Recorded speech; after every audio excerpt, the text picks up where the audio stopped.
આજે આપણે ન્યુક્લિયર ઉર્જા વિશે અત્યાર સુધીના ચેપ્ટરની અંદર આપણે ઘણી બધી ઉર્જાના પ્રકારો વિશે જોઈ ચૂક્યા છીએ. જળ ઉર્જા હોય, પવન ઉર્જા હોય, સૌર ઉર્જા હોય કે પછી સમુદ્રીય ઉર્જા જેમ કે ભરતી ઉર્જા, તરંગ ઉર્જા, ભૂતાપી ઉર્જા આપણે જોઈ ગયા, કે અશ્મિ બળતણ જોઈ ગયા, કે ભાઈ જૈવ ભાર જોઈ ગયા હોય. તો આપણે ઘણી બધી ઉર્જાના સ્ત્રોતો વિશે આપણે ભણી ગયા છીએ. પુનઃ પ્રાપ્ય સ્ત્રોત, પુનઃ અપ્રાપ્ય સ્ત્રોત, પરંપરાગત સ્ત્રોત, બિન પરંપરાગત સ્ત્રોત. તો આ બધા વિશે આપણે ડિસ્કશન કરી ચૂક્યા છે. તો આ આખા ચેપ્ટરનો લાસ્ટ ટોપિક છે ન્યુક્લિયર ઉર્જા. તો આજે આપણે ન્યુક્લિયર ઉર્જા વિશે ડિસ્કશન કરીશું કે ભાઈ ન્યુક્લિયર ઉર્જા છે શું, ઉર્જાનો જ એક પ્રકાર છે અને એમાંથી આપણે ઉર્જા મેળવીએ છીએ. તો ન્યુક્લિયર ઉર્જા વિશે આપણે જોઈશું અને બાકી જે ચેપ્ટર બાકી રહે છે, જે પ્રવૃત્તિઓ બાકી રહે છે એ આજના લેક્ચરની અંદર પૂરી કરીશું. અને આજે આ ચેપ્ટર પૂરું થાય છે અહીં, અને તમારે સાથે છે આની પછી હોમવર્કમાં કરી નાખવાનું છે, અને એમાં કંઈ કન્ફ્યુઝન રહે છે તો તમે મને જણાવી શકો છો. ચલો જોઈએ કે ભાઈ ન્યુક્લિયર ઉર્જા આવે છે ક્યાંથી. તો બે પ્રકારની પ્રક્રિયા થાય છે. એક ન્યુક્લિયર વિખંડનની પ્રક્રિયા થાય છે, જે અહીં તમે જોઈ શકો છો, જે તમારે ભણવાની છે. અને બીજી પ્રક્રિયા થાય છે ન્યુક્લિયર સંલયનની પ્રક્રિયા. એ તમારે ભણવાની નથી, એ તમારી માટે માત્ર જાણકારી માટે છે. તો ન્યુક્લિયર વિખંડન અને ન્યુક્લિયર સંલયનની પ્રક્રિયા દ્વારા ન્યુક્લિયર ઉર્જા આપણે મેળવવામાં આવે છે. તો શું થાય છે આ પ્રક્રિયાની અંદર? આ પ્રક્રિયામાં ભારે પરમાણુઓ આપણે લેવામાં આવે છે. ભારે પરમાણુ તરીકે કોને કોને લેવામાં આવે છે? તો યુરેનિયમ, એની સંજ્ઞા યુ છે, પ્લુટોનિયમ, એની સંજ્ઞા પીયુ છે, અને થોરિયમ, એની સંજ્ઞા ટીએચ છે.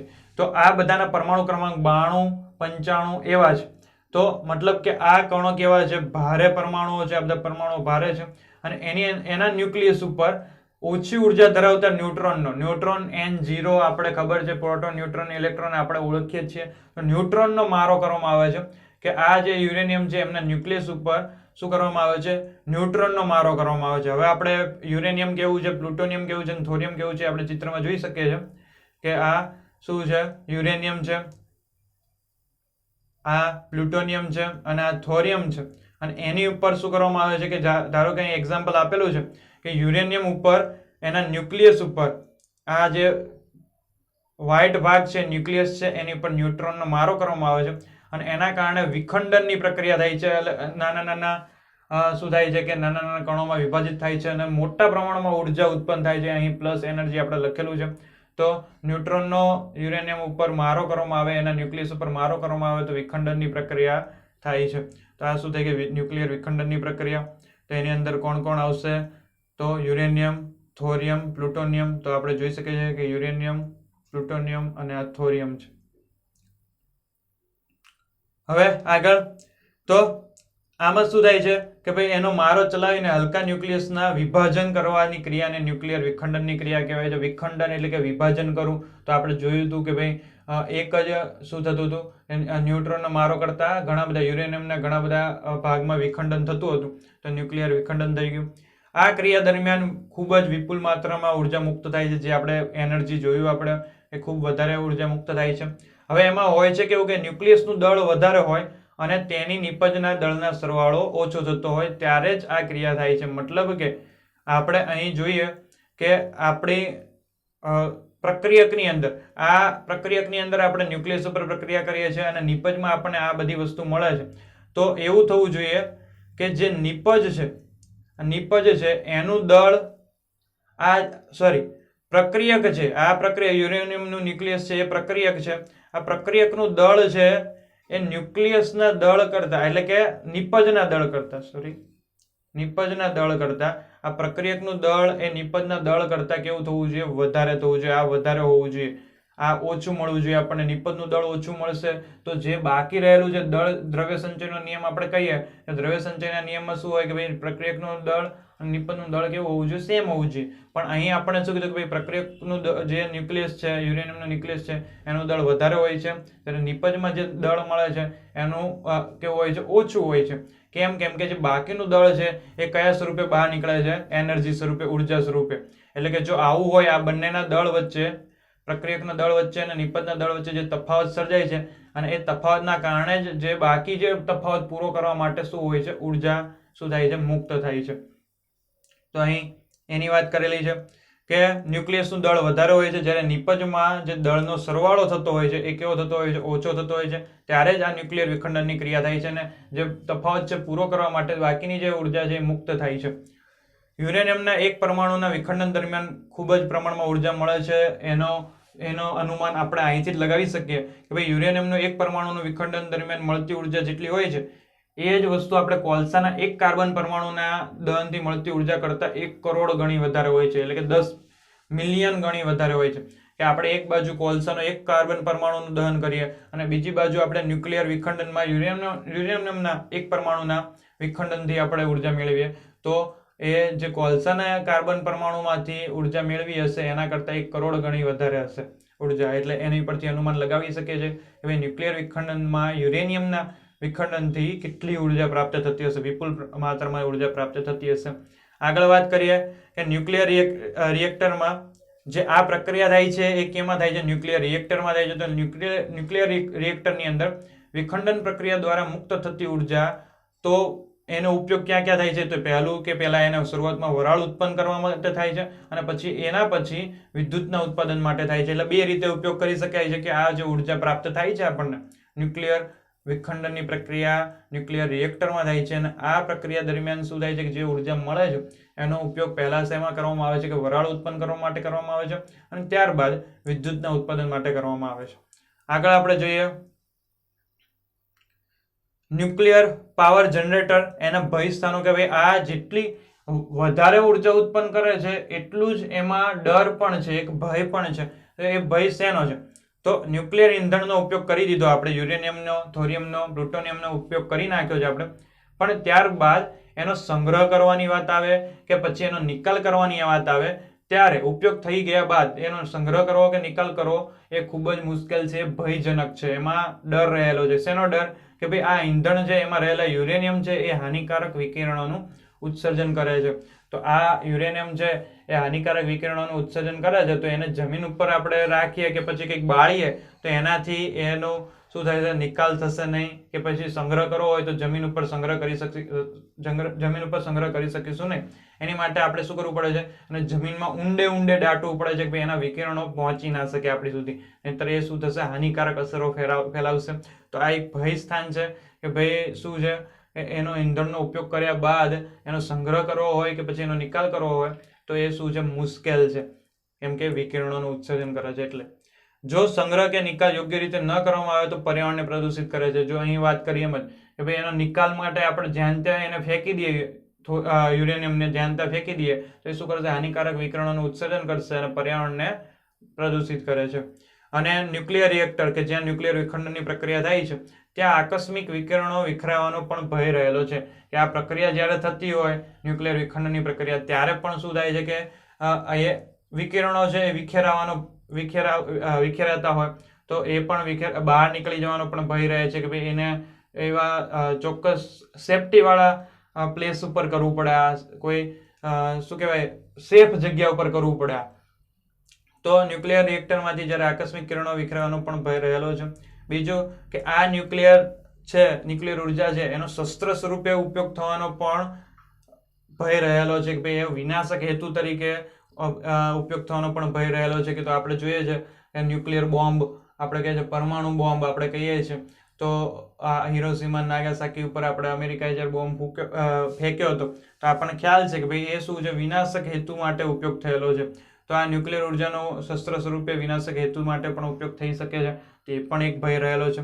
હવે આપણા દેશની અંદર ક્યાં ન્યુક્લિયર રિએક્ટર આવેલું છે કે જ્યાં ન્યુક્લિયર વિખંડનની પ્રક્રિયા થાય છે તો એની વાત કરીએ તો આપણે ચિત્રમાં જોઈ શકીએ છીએ કે આ છે કાકરાપાર. તો અહીં આ શું છે? ન્યુક્લિયર રિએક્ટર આવેલું છે કે અહીં ન્યુક્લિયર વિખંડનની પ્રક્રિયા થાય છે, ન્યુક્લિયર સંલયનની પ્રક્રિયા થાય છે. તો આ ન્યુક્લિયર રિએક્ટર છે ક્યાં આવેલું છે? કાકરાપાર. આગળ વાત કરીએ કે ઉર્જા સ્ત્રોતની પસંદગી કયા પરિબળોના આધાર ઉપર કરી શકાય. તો આગળ આપણે ઉત્તમ બળતણની પસંદગી કરી હતી, સેમ ટુ સેમ એની જેવું જ છે. તો ઉર્જા સ્ત્રોતોની પસંદગી શેની પર આપણે કરી શકીએ? તો એક તો એની પ્રાપ્તિ માટે સરળતાથી, ભાઈ ઉર્જા સ્ત્રોત છે સરળતાથી પ્રાપ્ત થતું હોવું જોઈએ અને એ ઉર્જા પ્રાપ્તિ કર્યા પછી પણ અથવા પ્રાપ્તિ કરવામાં એ કેવું હોવું જોઈએ? આર્થિક રીતે ફાયદો કરાવનારું હોવું જોઈએ કે ભાઈ એને મેળવવામાં, જેમ કે આપણે જોઈએ કે ભાઈ એલપીજી ગેસ છે, પેટ્રોલ ડીઝલના ભાવ વધારે છે. કેમ કે એને પ્રાપ્તિ કરવા માટે શું હોય છે? એને પ્રાપ્ત કરવા માટે વધારે જરૂર પડે છે, બધી તકનીકોની જરૂર પડે છે. એના કારણે કેવું હોય છે? મોંઘું હોય છે, તો આર્થિક રીતે નુકસાનકારક હોય છે. આગળ વાત કરીએ એ ઉર્જાના ઉપયોગ દરમિયાન પર્યાવરણને નુકસાન ન થતું હોવું જોઈએ, કે કોઈ વાયુ ઉત્સર્જન ના કરતો હોવું જોઈએ, કે પર્યાવરણને કોઈ પણ રીતે નુકસાન થતું ના હોવું જોઈએ, જમીન પ્રદૂષણ, વાયુ પ્રદૂષણ, જલ પ્રદૂષણ એવું કંઈ થતું હોવું જોઈએ નહીં. ઉર્જા પ્રાપ્તિ માટેના સાધનોની કાર્યક્ષમતા સારી એવી હોવી જોઈએ, કે જે પણ સાધનોનો આપણે ઉપયોગ કરીએ છીએ ઉર્જાની પ્રાપ્તિ માટે તો એની કાર્યક્ષમતા વધારે હોવી જોઈએ, કે ભાઈ આપણે જેમ આગળ કીધું હતું કે ભાઈ ઉર્જા જે પણ બળતણ હશે એની પણ શું હોવી જોઈએ, કાર્યક્ષમતા વધારે હોવી જોઈએ, કે ભાઈ ઓછા બળતણે આપણને વધારે ઉર્જા આપણને આપતો હોવો જોઈએ, તો એ કાર્યક્ષમતા થઈ ગઈ. પ્રદૂષણ રહિત ઉર્જા સ્ત્રોતોના નામ લખીએ આપણે તો પવન ઉર્જા, જળ ઉર્જા, સૌર ઉર્જા એ પ્રદૂષણ રહિત જ છે. પણ બીજી રીતે આપણે વાત કરીએ તો સીએનજી અને સોલર સેલ એ બંને શું છે, પ્રદૂષણ રહિત છે. સોલર સેલની અંદર એવું થશે કે ભાઈ એની બનાવટ હશે ત્યારે આપણને એવું થશે કે ભાઈ એ પર્યાવરણ માટે નુકસાનકારક હશે જ્યારે બનાવટ થતી હશે. કેમ કે આપણે જોયું કે આપણે સોલર સેલ જોયું હતું લાસ્ટ લેક્ચરની અંદર કે એની અંદર શું વપરાય છે, સિલિકોન વપરાય છે અને સિલ્વર વપરાય છે એના જોડાણોમાં. તો એનો મતલબ કે જ્યારે એની બનાવટ થશે ત્યારે શું થશે, પર્યાવરણ માટે નુકસાનકારક હશે. પણ એકવાર બનાવટ થઈ ગયા બાદ એનો ઉપયોગ કરવાનો આવશે ત્યારે એનું પ્રદૂષણ માટે હાનિકારક નહીં હોય. તો શું થઈ ગયું, એ પ્રદૂષણ રહિત થઈ ગયું. આગળ આપણે વાત કરીએ પ્રવૃત્તિ 14.8, તેમાં આપણે અત્યાર સુધી જેટલી પણ ઉર્જા ભણી ગયા છે એ વિવિધ ઉર્જા સ્ત્રોતોને આપણે પર્યાવરણ પર થતી અસરો વિશે આપણે જોઈએ. તો જોઈએ કે પહેલા જોઈએ પવન ઉર્જા. તો પવન ઉર્જા પ્રદૂષણ ફેલાવતું નથી. તો એ તો શું છે, કુદરતી છે એટલે કુદરત માટે હાનિકારક ના હોય. સૌર ઉર્જા છે એ પણ પ્રદૂષણ ફેલાવતા નથી. ભળતી ઉર્જા, તરંગ ઉર્જા, સમુદ્ર તાપી ઉર્જા, આ શું થઈ ગઈ, સમુદ્રીય ઉર્જા થઈ ગઈ બધી. તો આપણે આ ત્રણ પ્રકારો આપણે જોઈ ચૂક્યા છીએ ચેપ્ટરની અંદર. એ પણ પ્રદૂષણ ફેલાવતી નથી. ભૂતાપીય ઉર્જા, તો એમાં તો જમીનનું તાપમાન વધે છે, બીજું તો કંઈ થતું નથી, તો એ પણ પ્રદૂષણ ફેલાવતું નથી. તો આ બધા ચારે છે પ્રદૂષણ ફેલાવતા નથી, પ્રદૂષણ રહિત છે. અશ્મિભૂત બળતણની વાત કરીએ, સૌથી પહેલા આપણે અશ્મિભૂત બળતણ જોયું હતું અને આપણે વાત કરી હતી કે ભાઈ આપણી ઉર્જાની જરૂરિયાત છે એમાં મોટા ભાગની ઉર્જાની જરૂરિયાત છે એ અશ્મિભૂત બળતણ જ પૂરું પાડે છે. તો અશ્મિભૂત બળતણની અંદર શું થશે, વાયુ પ્રદૂષણ થશે, એ અલગ અલગ વાયુઓ ફેલાય છે. ગ્રીન હાઉસ અસર જે કહીએ છીએ, કાર્બન ડાયોક્સાઇડ વાયુના કારણે ગ્રીન હાઉસ અસર થાય છે. વાયુના પ્રદૂષણની અંદર કોણ કોણ આવશે, તો SO2, NO2 અને CO2 આ ત્રણેય વાયુ છે એ પ્રદૂષણ માટે જવાબદાર છે. તો એની અંદર આ વાયુ પ્રદૂષણ ફેલાશે અને કાર્બન ડાયોક્સાઇડના કારણે ગ્રીન હાઉસ અસર ફેલાશે. અને જો આ SO2 છે, NO2 છે અને CO2 છે એ જો પાણી સાથે પ્રક્રિયા કરશે તો એસિડ વરસાદ પણ થશે. તો આ પાણી સાથે પ્રક્રિયા કરે તો શું થશે, એસિડ પણ બનાવશે. સલ્ફર ડાયોક્સાઇડ જે પાણી સાથે પ્રક્રિયા કરે તો સલ્ફ્યુરિક એસિડ બનાવશે. નાઇટ્રોજન ડાયોક્સાઇડ પાણી સાથે પ્રક્રિયા કરશે તો નાઇટ્રિક એસિડ બનાવશે.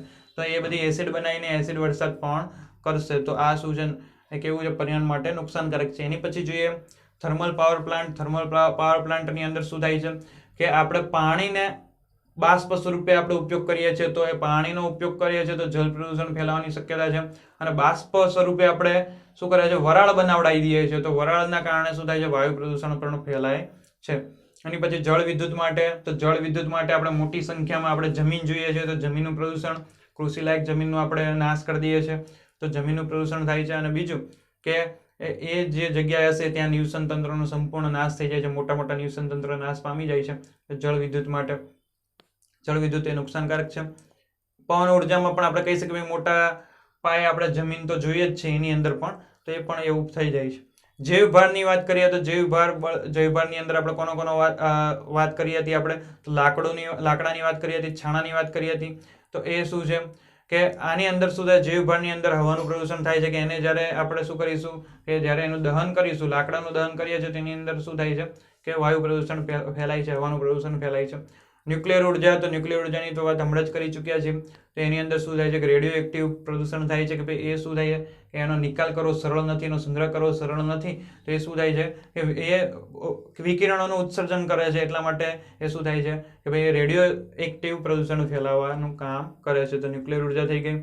ત્યાર પછી આપણે જોઈએ કે 14.9 પ્રવૃત્તિ.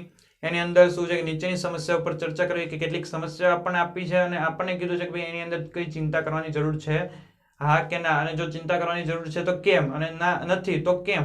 તો એ બધાનું કારણ સહિત આપણે જવાબ આપવાનો છે. તો પહેલું કે ભાઈ કોલસો છે અંદાજિત જથ્થો 200 વર્ષ માટે પર્યાપ્ત છે. તો આની અંદર આપણે ચિંતા કરવાની જરૂર છે. તો 200 વર્ષ છે એ આપણી માટે તો ચલો એક રીતે આપણે કહીએ ભાઈ 200 વર્ષ સુધી આપણે કંઈ જીવવાના નથી, પણ આપણી આવનારી પેઢી માટે એ થોડું નુકસાનકારક, કેમ કે 200 વર્ષ એ આમ નજીકનો સમય જ કહેવાય. હમણાં આપણે આગળ જોઈશું સૌર ઉર્જાની અંદર, તો એની સરખામણીમાં તો 200 વર્ષ નજીકનો સમય જ કહેવાય. તો એના માટે આપણે કહી શકીએ કે હા ચિંતા કરવાની જરૂર છે, કેમ કે પુનઃ અપ્રાપ્ય ઉર્જાનો સ્ત્રોત છે અને એને બનતા કેટલા વર્ષો લાગે છે, લાખો વર્ષો લાગે છે એને બનતા. એટલા માટે આપણે શું કરીશું, એને ઉપયોગ કરીશું, કાળજીપૂર્વક ઉપયોગ કરીશું અને કરકસર પૂર્વક ઉપયોગ કરીશું કે ભાઈ આપણે એક ચોક્કસ આમ બચાવીને આપણે ઉપયોગ કરીશું એમ, મતલબ કે તો 200 વર્ષો આપણા માટે તો કેવા છે કે ભાઈ નહીં, આપણને નહીં પ્રોબ્લેમ આવે, પણ આપણી આવનારી પેઢી એટલે કે નજીકની પેઢીમાં જ કેવું થશે, પ્રોબ્લેમ થશે. એટલે આ ચિંતા કરવાની જરૂર છે. એની સરખામણીમાં આપણે સૂર્ય જોઈએ તો સૂર્ય છે એ કેવું છે, આગામી 500 કરોડ વર્ષ, આ 500 કરોડ વર્ષ ને 200 વર્ષ એ બંનેમાં તમને તફાવત સમજણ પડી જાય છે. તો આ તો 500 કરોડ વર્ષ સુધી શું રહેશે, જીવિત રહેવાનો છે. તો એનો મતલબ કે આપણે કોઈ ચિંતા કરવાની જરૂર છે નહીં. અને કેવી છે કે આપણે તો સામુકનું શું કરવાનું કે એનો જેટલો મેક્સિમમમાં મેક્સિમમ ઉપયોગ કરી શકીએ સૌર ઉર્જાનો, કેમ કે એકદમ વિના મૂલ્યે પ્રાપ્ત થતી ઉર્જા છે. એટલે મેક્સિમમમાં મેક્સિમમ ઉર્જાનો ઉપયોગ કરી શકીએ એવી નવી નવી ટેકનોલોજીનો વિકસાવીશું અને એનો મેક્સિમમ ઉર્જાનો ઉપયોગ કરીશું કે ભાઈ બીજા બધા આ બધાને બચાવી શકાય, એની માટે આપણે આનો ઉપયોગ વધારી દઈશું. આગળ આન્સર નંબર 3 કે ખૂટી જાય તેવા ઉર્જા સ્ત્રોતના નામ આપો. તો ખૂટી જાય તેવા ઉર્જાનો સ્ત્રોત તો અશ્મિ બળતણ, આપણે હમણાં જ કીધું, કોલસો છે 200 વર્ષ સુધી આપણી પાસે રહેશે. અશ્મિ બળતણ, પેટ્રોલ, ડીઝલ એ બધું અને કોલસો એ બધું આવી જશે. અખૂટ ઉર્જાનો સ્ત્રોત જે નજીકના સમયમાં ખૂટે એવા નથી તો સૌર ઉર્જા, ભરતી ઉર્જા, પવન ઉર્જા નજીકના સમયમાં ખૂટે એવા નથી. પુનઃપ્રાપ્ય ઉર્જા સ્ત્રોતમાં કોણ આવશે? જૈવભાર બળતણની અંદર આપણે ઉદાહરણ એવું સેટ કરવાનું છે કે જેના કારણે આપણે એનું કોઈ રીઝન આપી શકીએ. તો પુનઃપ્રાપ્ય ઉર્જા સ્ત્રોતની અંદર આપણે જૈવભાર બળતણ લીધેલું છે. પુનઃપ્રાપ્ય ઉર્જા સ્ત્રોતની અંદર ઘણા બધા સૌર ઉર્જા, પવન ઉર્જા આવી શકે, પણ આપણે જૈવભાર બળતણ લીધું છે કે જો એનું યોગ્ય વ્યવસ્થાપન કરવામાં આવે કે આપણે ચોક્કસ રીતે વનસ્પતિ ઉગાડીએ, એની જાળવણી કરીએ, તો જૈવભાર બળતણ આપણને આસાનીથી મળી શકે છે. કે ભાઈ છાણા છે, આપણે આગળ વાત કરી કે જૈવભારની અંદર છાણાની વાત કરતા હતા ત્યારે જ કહ્યું હતું આપણે કે આપણા દેશની અંદર પશુધનની સંખ્યા વધારે છે, તો આપણને છાણા વધારે માત્રામાં મળી શકે છે જો આપણે ચોક્કસ વ્યવસ્થાપન કરીએ તો. અને લાકડાની વાત કરીએ તો પણ વૃક્ષો આપણે વ્યવસ્થિત રીતે ઉગાડીએ, એની જાળવણી કરીએ તો લાકડું પણ આપણને વ્યવસ્થિત રીતે મળી શકે છે. તો એનું જો યોગ્ય વ્યવસ્થાપન કરવામાં આવે તો ચોક્કસપણે આપણે આ ઉર્જાનો ઉપયોગ કરી શકીએ છીએ, નિશ્ચિત જથ્થો આપણે મેળવી શકીએ છીએ. તો એ શું થાય કે પુનઃપ્રાપ્ય માટે જૈવભાર જ કેમ લીધો એ તમને ખ્યાલ આવી ગયો હશે. પુનઃપ્રાપ્ય ઉર્જા સ્ત્રોતમાં અશ્મિ બળતણ કે એને તો બનતા લાખો કરોડો વર્ષ લાગે છે, એટલા માટે પુનઃ અપ્રાપ્ય છે અને નજીકના સમયમાં ખૂટી જાય એવું છે. તો આ પુનઃ અપ્રાપ્ય ઉર્જા સ્ત્રોત તરીકે આપણે ગણી શકીએ. તો ઉર્જાના સ્ત્રોતો ચેપ્ટરની અંદર તમને ખ્યાલ આવી ગયો હશે. યુરેનિયમ, થોરિયમ, પ્લુટોનિયમ વિશે તમને ખબર પડી ગઈ હશે. ન્યુક્લિયર વિખંડનની પ્રક્રિયા વિશે તમને ખબર પડી ગઈ હશે. હવે તમારે આનું સ્વાધ્યાય જે હોમવર્કની અંદર કરી નાખવાનું છે. ચેપ્ટર 14 અહીંયા પૂરું થાય છે. અને જો સ્વાધ્યાયના કોઈ ક્વેશ્ચનની અંદર કંઈ મૂંઝવણ હોય તો તમે મને કોમેન્ટ કરીને જણાવી શકો છો, હું તમને એના આન્સર આપીશ. અને વિડીયો જો ગમ્યો હોય તો લાઈક કરો, તમારા મિત્રો સાથે શેર કરો અને અમારી ચેનલ ચાલો શીખીને સબસ્ક્રાઇબ કરો. વિડીયો જોવા માટે થેન્ક યુ. Take care.